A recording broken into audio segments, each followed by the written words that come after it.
Thelema, Coast to Coast, Show 27, June 2nd, 2006.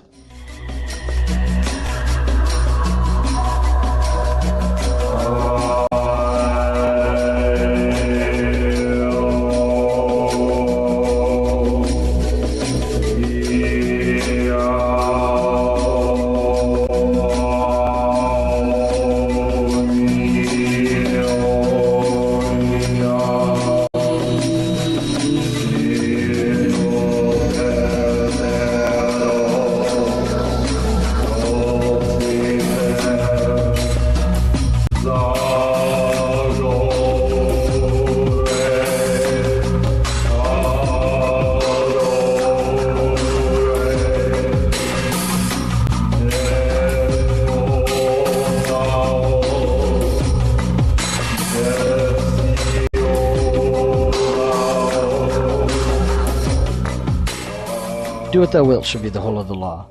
Welcome to Thelema Coast to Coast. My name is John Crow, and I'm the host of the show. Today's show is going to be short because tomorrow morning I'm flying out to California, and I have not had a chance to edit all of the segments that are previously recorded. So on today's show, I'm going to read a few user feedback messages, remind everybody about how to contact Thelema Coast to Coast, and about the Thelema Coast to Coast meetup that's happening in Berekley, California on June 6th, and also have an interview with Keith 418 about strategic goals. So as a reminder, you can contact Thelema Coast to Coast in 4 ways. The first is via email, podcast@ThelemaCoastToCoast. Next on the website, www.thelemacoasttocoast.com. Via the phone number, 206-600-4216. And of course by mail at Thelema Coast to Coast, care of John Crow, P.O. Box 7045, Marietta, Georgia, Marietta, Georgia, 30065 in the USA. Now the big news is that there is going to be the first Thelema Coast to Coast meetup happening at Jupiter's in Berekley on June 6th. That is 06/06/06. That's going to be from 6 p.m. till late in the evening. And for those who are in the Bay Area, we strongly encourage you to attend. I'm going to be there, Keith 418, and a number of other listeners and guests. So please come on down. You don't have to get there at 6. People will be coming and going all night, so feel free to come by when your schedule permits. Jupiter's is at 2181 Shattuck Avenue. That's in Berekley, California. And for directions, if you need it, call 510-THE-TAPS, as in THETAPS. So I hope to see everybody in the Bay Area who listens to Thelema Coast to Coast to come on down to Jupiter. I will have a handful of Thelema Coast to Coast bumper stickers, and we'll be giving those away. So I hope to see everyone there. We'll take lots of pictures, and we'll be putting them up on the Thelema Coast to Coast website when I return. Now, let's get into the listener email. The first is from Tiffin. Tiffin writes, 93 John, been listening to the TCTC podcast since their inception, and I want to say once again how impressed I am with the continued quality and variety of the cast.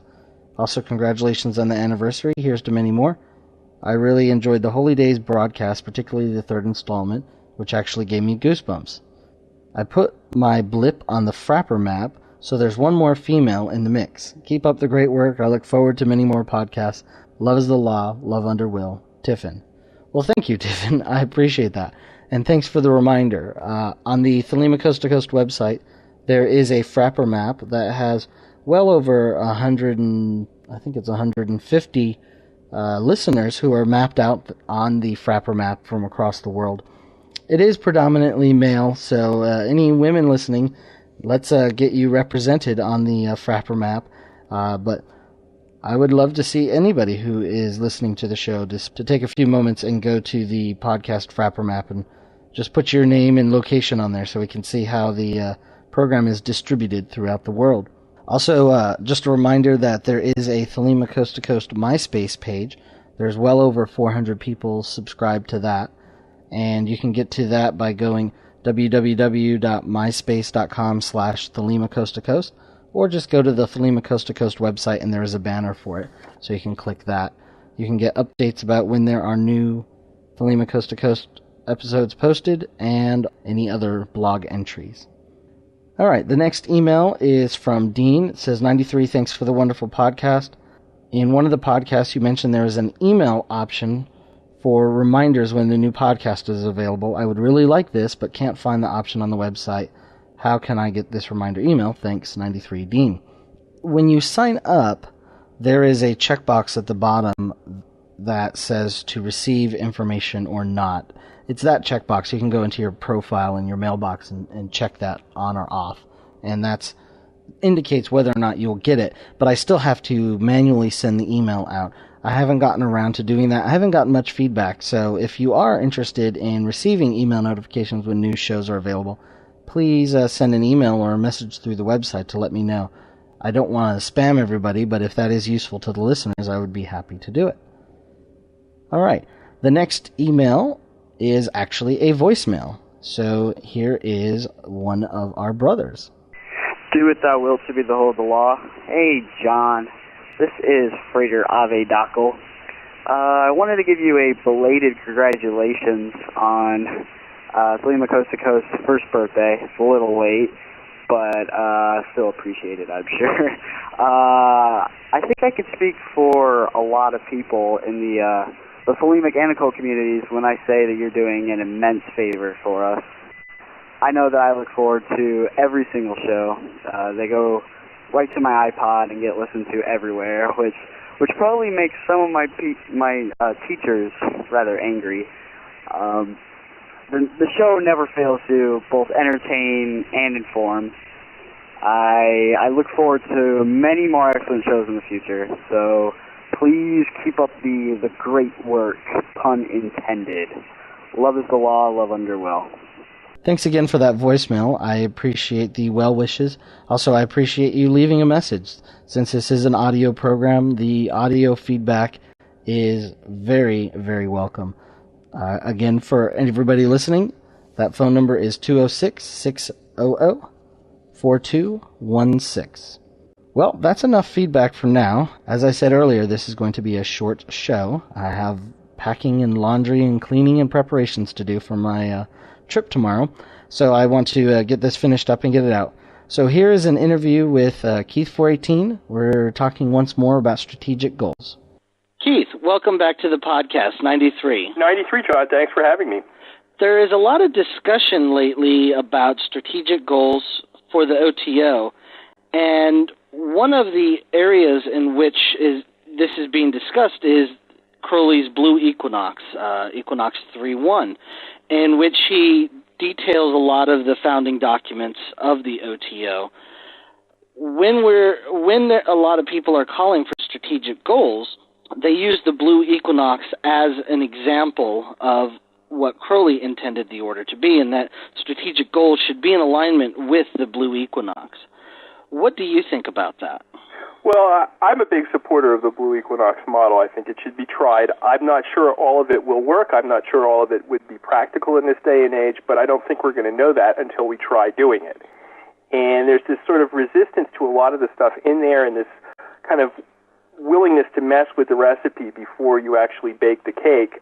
But I would really like to see every part of the Blue Equinox put into effect, and I would like to, experiment with various ways to sort of make it work. And I'm disappointed, I think, when people kind of back away from the Blue Equinox model or say that it's outdated or don't really feel that kind of enthusiasm about it. And most of the time, it's because they look at that model and they don't really want to reckon with the sacrifices that it's going to entail. And what's interesting, too, is that for a long time, when we asked the leaders of the OTO what their plans were for the order, what they wanted, they would come back to the Blue Equinox OTO. And I often categorize their responses as being somewhat similar to a demon forced into the triangle and compelled to respond. They weren't loudly proclaiming their allegiance and their enthusiasm about the Blue Equinox model. It was when you push them to the point where they could not escape, would they come out and say, yes, it's actually the Blue Equinox model, that's what we want to do. Because obviously, even at that point, they realized how difficult it was going to be given the prevailing attitudes about seriousness and work and effort and structure and discipline and organization in the OTO. So it wasn't something that I ever saw them as being particularly enthusiastic about. Yet at the same time, that was the model they had from Crowley, and so that was what they sort of defaulted back to. And now, I don't know whether people are still really on board with that. They're looking at the strategic goals, as you keep pointing out. They've said that they were going to provide them this year. They haven't shown up yet. It's been many months now that we've been waiting for them. As of June, it will be 18 months since they've started looking at the strategic goals. And again, I think the problem is that in order to make these sorts of commitments, they have to, really reckon with the sacrifices that the ambitions in the Blue Equinox are going to entail. And this is something that, they don't really want to do. And I think I've said this before on the podcast. There's a great quote: ambition that does not reckon with sacrifice results in neurosis. And the OTO has ambitions, sort of, around the Blue Equinox. It doesn't want to reckon with the sacrifices that it needs to make, and so the result is neurosis. And I think, that's kind of the problem. I know many of the members really want the Blue Equinox model. They talk about it in shorthand a lot. Other people refer to it dismissively as the Boy Scout manual and are not interested in pursuing that agenda at all, and have more or less given up on it. They just think it's totally impractical, that it's not worth doing, and I think that's very disappointing, but it's not surprising given the model the leaders themselves have set, which is, we're not really going to tell you where the order is going to be in 5 or 10 years. We're not going to set standards, hold people accountable to them. We're just going to keep it as loosey-goosey as we can and hope to make everybody happy. And the result of that is, I think, has been very, very poor. Well, have you read the memorandum to Liber 101 issued by Sabazius? Yeah, and what's interesting to me is sort of getting the reaction from people who aren't necessarily in the OTO, who are a little bit more objective sometimes than the rest of us. And this one friend of mine who's not in the OTO at all, but a very bright guy, pointed out they're just trying to take away all of the controversial, transgressive, threatening, difficult to do, non-normative aspects of those documents. And the stuff that's hard to do is the stuff they don't want to do. The stuff that's going to be really tough to do, that's not what they're interested in. The buying the property, the setting up, of interorganizational structures that are challenging and difficult. That's the stuff that they're trying to stay away from.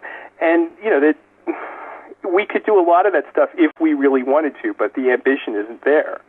A lot of their excuses seem to me to be pretty kind of shallow. For instance, the aspects of Liber 101 that people would donate their property and live, and in return the order would support them. They say that cannot be done based on nonprofit laws and so forth. But how do Catholics do it? How do Buddhists do it?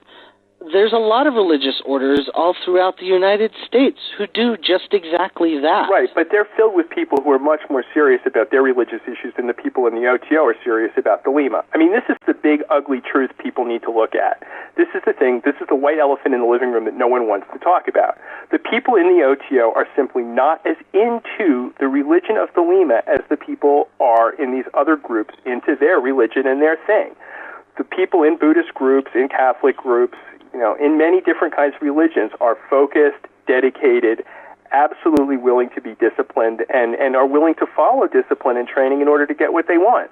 And they have structures, they have property, they have people who are accountable, they protect their property, and they're able to manage it effectively.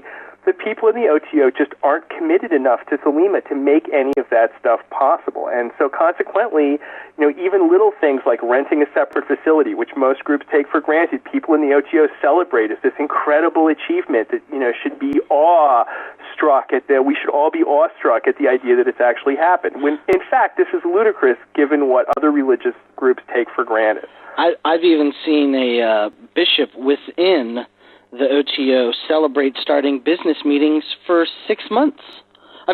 Starting business meetings on time for 6 months. Right. That was newsworthy to this bishop. This is praiseworthy. You're getting a space after you've been in an area for 20 years, renting a separate facility. This is like a huge big deal that everybody should be proud of, and we should be marching around with our chest thrust out and all psyched about. Come on, who are they talking to? Are they talking to children? I mean, you have people, I'm sure you have people in your life who you explain your religious group to or the OTO to, and they say, is that a real religion? And I've had people say this to me. It's sort of insulting when you think about it if they don't know that much about the group. And then I think about it, and I'm like,